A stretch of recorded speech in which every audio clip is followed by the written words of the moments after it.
Bulletin की शुरुआत करेंगे बड़ी खबर के साथ। आपको बता दें कि बीजेपी ने महापौर के 16 प्रत्याशियों का ऐलान कर दिया है।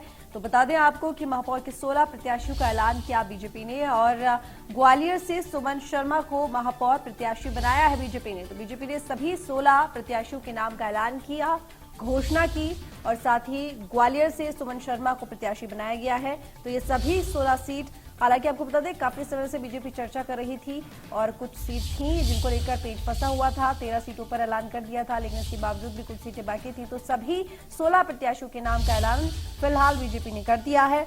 और वहीं अगर ग्वालियर की बात करें तो ग्वालियर से सुमन शर्मा के नाम का ऐलान बीजेपी ने किया है। तो बता दें कि 16 सीट महापौर की और सभी प्रत्याशियों का, सभी उम्मीदवारों का ऐलान बीजेपी ने अब कर दिया है। बता दें कि मध्य प्रदेश में नगर निकाय चुनाव, जिसको लेकर अगर कांग्रेस की बात करें तो कांग्रेस पहले ही प्रत्याशियों के नामों का ऐलान कर चुकी है, लेकिन सिर्फ एक सीट के नाम का ऐलान बाकी है। और बीजेपी काफी समय से विचार विमर्श कर रही थी, बैठकों का दौर जारी था और लगातार मंथन करने के बाद आखिरकार बीजेपी ने सभी सीटों पर प्रत्याशियों के नाम का ऐलान किया। तो 16 सीट महापौर की, जिसमें 16 के 16 प्रत्याशियों के नामों की घोषणा बीजेपी ने अपनी तरफ से कर दी है। ग्वालियर की बात करें, काफी अहम नाम, काफी अहम सीट ग्वालियर, जहां से सुमन शर्मा के नाम का ऐलान किया गया है। तो बीजेपी ने ग्वालियर से प्रत्याशी सुमन शर्मा के नाम का ऐलान किया है और महापौर प्रत्याशी बनाया गया है सुमन शर्मा को। तो 16 सीट महापौर की। अगर कांग्रेस की बात करें तो कांग्रेस पहले ही 15 सीटों पर नाम फाइनल कर चुकी है, ऐलान भी कर चुकी है। एक सीट रतलाम, जिसको लेकर पेच फंसा हुआ है। हालांकि इस पर कांग्रेस का कहना था कि जब बीजेपी अपनी 16 सीटों पर नाम फाइनल कर देगी तो उसके बाद फिर कांग्रेस भी 16वीं सीट को लेकर अपना खुलासा कर देगी कि आखिर कौन सा प्रत्याशी वो मैदान में उतारने वाले हैं। हालांकि अब क्योंकि बीजेपी ने 16 की 16 सीटों को लेकर नामों का ऐलान किया, प्रत्याशियों की घोषणा कर दी है, तो ऐसे में अब कांग्रेस भी अपनी एक सीट के प्रत्याशी जो बचा हुआ है, यानी कि 15 सीटों पर प्रत्याशियों के नाम की घोषणा कांग्रेस पहले ही कर चुकी है और एक सीट का बाकी है, यानी कि रतलाम सीट का, वो भी अब हो जाएगा क्योंकि बीजेपी के इंतजार में ही कांग्रेस थी और ऐसी इस तरह की रणनीति थी। खैर, बीजेपी जिसने अपनी 16 महापौर की सीटों के प्रत्याशियों के नामों की घोषणा कर दी है। वहीं ग्वालियर, जिसको लेकर पेच फंसा हुआ था, वहां पर आपको बता दें कि सुमन शर्मा को ग्वालियर से प्रत्याशी बनाया गया है।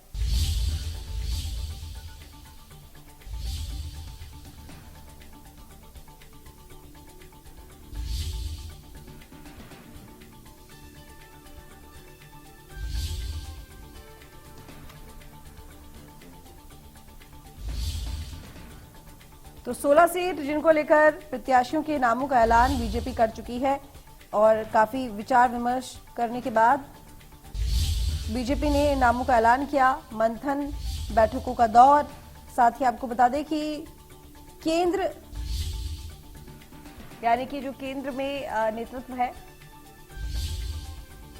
वहां तक विचार विमर्श के बाद, यानी कि न सिर्फ राज्य नेतृत्व बल्कि केंद्र नेतृत्व से विचार विमर्श के बाद यह फैसला लिया गया है कि आखिर महापौर की 16 सीटों पर प्रत्याशी किन्हें बनाना है।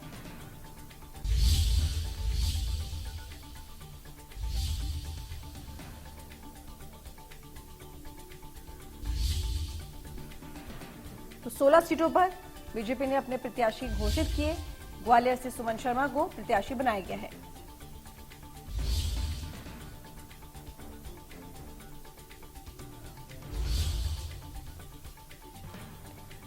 बता दें आपको कि ये जो चुनाव है, निकाय चुनाव और नगरीय चुनावों को लेकर सभी पार्टियां अपनी तरफ से तमाम कोशिशें कर रही है। बीजेपी भी एड़ी चोटी का जोर लगा रही है और इस बार चुनाव में न सिर्फ बीजेपी और कांग्रेस है बल्कि आम आदमी पार्टी, AIMIM भी मैदान में है। तो इस बार ये जो चुनाव है, इसमें मुकाबला सिर्फ 2 पार्टियों के बीच में नहीं बल्कि 4 पार्टियों के बीच में होने वाला है। वहीं कांग्रेस का आरोप कि ये दोनों ही बी टीम है बीजेपी की, लेकिन क्योंकि 2023 में विधानसभा चुनाव होने वाले हैं तो ऐसे में ये जो चुनाव है एक तरीके से लिटमस टेस्ट है विधानसभा चुनावों के लिए, क्योंकि इस बार जो ये चुनाव हो रहे हैं इसमें जनता वोट डालेगी, जनता चुनेगी महापौर। तो ऐसे में ये इस बात का कहीं ना कहीं जानकारी होगी, पता चलेगा कि कौन सी पार्टी का कितना बहुमत है, कितना जनमत है, कौन सी पार्टी बाजी मार सकती है, कौन कितने पानी में है। तो इस तरह से ये जो चुनाव है काफी महत्वपूर्ण है विधानसभा चुनाव से पहले, और साथ ही जनता का समर्थन किस पार्टी को मिल रहा है, किस दल को मिलेगा, इस बात का भी खुलासा इन चुनावों के परिणाम से हो जाएगा। तो ऐसे में ये चुनाव काफी महत्वपूर्ण, लेकिन आखिरकार बीजेपी, जो कि बड़ी ही सोच समझ के बीजेपी ने अपने प्रत्याशियों की लिस्ट जारी की है, काफी लंबा मंथन चला है, लेकिन नामांकन की तारीख से पहले ही बीजेपी ने अपने प्रत्याशियों की लिस्ट जारी की, समय पर नामांकन हो जाएगा। हालांकि बीजेपी का यही कहना था कि नामांकन से पहले पहले हम लिस्ट जारी कर देंगे, थोड़ा समय लग रहा है क्योंकि संगठन है, सभी की राय लेनी होती है, रायशुमारी के बाद ही प्रत्याशियों के नामों की घोषणा होती है। थोड़ा सा टफ बीजेपी के लिए इसलिए भी हो गया क्योंकि अगर कांग्रेस की बात करें तो कांग्रेस की तरफ से इस बार विधायकों को चुनाव के लिए उतारा जा रहा है, ना सिर्फ विधायकों को बल्कि विधायकों के रिश्तेदारों को। तो टफ कंपटीशन की वजह से इस बार बीजेपी को भी थोड़ा ज्यादा मेहनत करनी पड़ी। संतोष सिंह हमारे साथ जुड़े ज्यादा जानकारी के साथ संवाददाता। संतोष, आपसे जानना चाहूंगी, बीजेपी देखिए काफी लंबी बैठकें चली हैं, मंथन चला है, विचार विमर्श हुआ है, लेकिन उसके बाद आखिरकार बीजेपी ने अपनी 16 की 16 सीटों पर महापौर के जो प्रत्याशी हैं उनके नाम घोषित कर दिए हैं।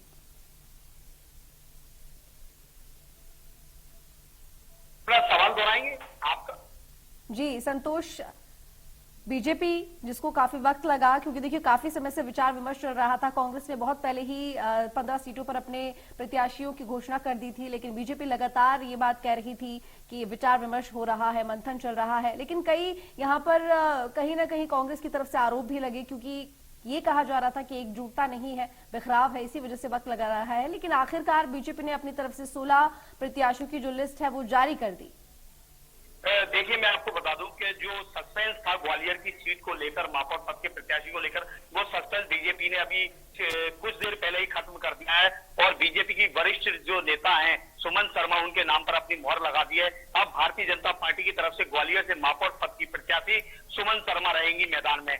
और कहीं ना कहीं जो राजनीतिक उठक पटक जो चल रही थी पिछले 2-4 दिन से लगातार, वो मैराथन बैठकों का दौर जो चल रहा था, उस बैठकों के दौर के बाद निष्कर्ष ये निकल कर आया, आखिर नरेंद्र सिंह तोमर जो केंद्रीय मंत्री हैं उनकी चली है, क्योंकि सुमन शर्मा नरेंद्र सिंह तोमर की समर्थक मानी जाती हैं। जी बिल्कुल संतोष, लेकिन कहीं ना कहीं ये भी कहा जा रहा था, क्योंकि इस वक्त जिस तरीके से वक्त लग रहा है, तो जो आरोप लग रहे थे कांग्रेस की तरफ से, उसमें ये बात सामने आई थी कि बीजेपी में सभी अपनी अपनी तरफ से प्रत्याशी उतारना चाहते हैं। अगर देखिए तो ज्योतिरादित्य सिंधिया अपने हिसाब से प्रत्याशी चाहते हैं, मुख्यमंत्री शिवराज सिंह चौहान अपने हिसाब से प्रत्याशी चाहते हैं, कैलाश विजयवर्गीय का अपना यहाँ पर मत है, लेकिन वहीं पर सीएम शिवराज ये चाहते हैं कि जो केंद्रीय नेतृत्व है वो भी इसमें हस्तक्षेप करे। तो बड़ा मुश्किल हो रहा था प्रत्याशियों की घोषणा करना। की जाए ग्वालियर के अलावा रतलाम और इंदौर की बात की जाए तो तीनों जगह ऐसा पेच फंसा हुआ था जहां बीजेपी के वरिष्ठ नेता अपने समर्थक को मैदान में उतारना चाहते थे, लेकिन कहीं न कहीं मोहर नहीं लग पा रही थी। रतलाम और इंदौर की जैसे ही कैंडिडेट डिक्लेयर हुआ, उसके बाद सबकी निगाह ग्वालियर पे थी। आखिर ग्वालियर में ऐसा कौन सा पेच है जिसकी वजह से ग्वालियर में प्रत्याशी घोषित नहीं किया जा रहा है।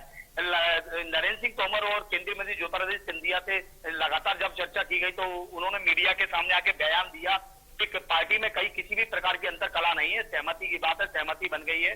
मंगलवार देर शाम या बुधवार की देर शाम तक महापौर पद के जो प्रत्याशी है उसके नाम की घोषणा कर दी जाएगी।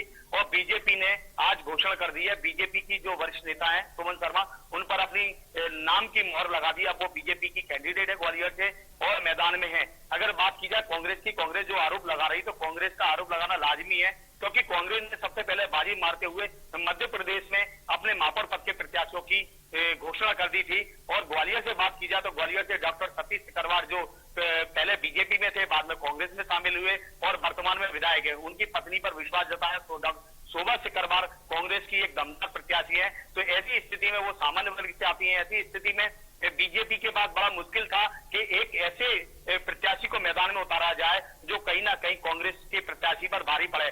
तो इस लिहाज से दो व्यक्तियों के नामों की चर्चा चल रही थी, समीक्षा गुप्ता पूर्व महापौर और माया सिंह के नाम पर, लेकिन माया सिंह क्राइटेरिया के चलते माया सिंह इस दौर से बाहर हो गई है। समीक्षा गुप्ता का चूंकि वो उनके नाम पे सहमति नहीं बनवाई, क्योंकि बीजेपी छोड़ के वो निर्दलीय प्रत्याशी के रूप में 2018 में तो उन्होंने विधायक का चुनाव लड़ा था और वो हार गई थी। लेकिन सुमन शर्मा एक निर्विवादित व्यक्ति हैं और उनका नाम स्पष्ट छवि है। इनके परिवार की बात की जाए तो एक लंबे समय से वे बीजेपी से जुड़े रहे हैं और इनके ससुर साहब डॉक्टर धर्मवीर शर्मा वो भी महापौर रह चुके हैं और विधायक भी रह चुके हैं। तो कहीं ना कहीं पारिवारिक पृष्ठभूमि जो है वो राजनीतिक का केंद्र बिंदु रही है। तो इस लिहाज से सुमन शर्मा बीजेपी के लिए एक उपयुक्त नाम था और बीजेपी के जो कार्यकर्ता हैं उनको भी कहीं ना कहीं इस नाम से ऐतराज नहीं है। लेकिन पूरे मामले पे अगर जोर डाला जाए तो इस पूरे मामले में जो टिकट की बात की जाए, अगर सुमन शर्मा को टिकट मिला है तो वो नरेंद्र सिंह तोमर की झोली से ही आया है।